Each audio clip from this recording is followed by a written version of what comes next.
Anatol Fejgin was born on September 25, 1909, in Warsaw, at the time part of Congress Poland, within the Russian Empire. He was born into a middle-class Jewish family, and in 1927 he began medical studies in Warsaw, which he never finished. In 1928, he joined the Communist Party of Poland and the next year was arrested and sentenced to 2 years in prison for communist agitation. Following his release, he was arrested again in 1932 and jailed for 4 years.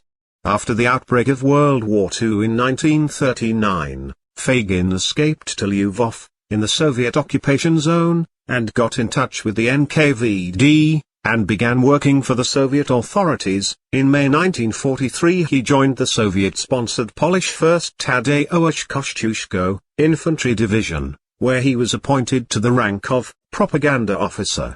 In January 1945, Fejgin took up the post of Director of Personnel Department of the Political Bureau, in the pro-Soviet Polish People's Army.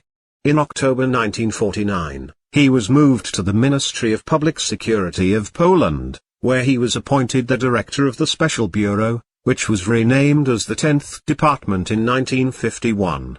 Suspended after the defection of his deputy, Józef Szwatwo, to the West in December 1953, Fejgin was fired from ministry during the Polish political thaw, and was arrested on April 23, 1956, along with his boss, the Vice Minister Roman Romkowski.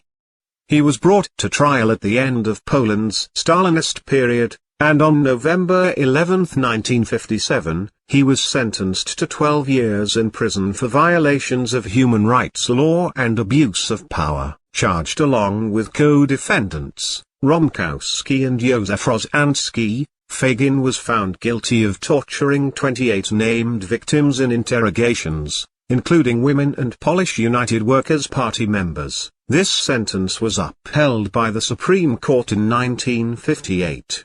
He was released from prison after the 1964 amnesty, serving 8 years of his 12-year sentence.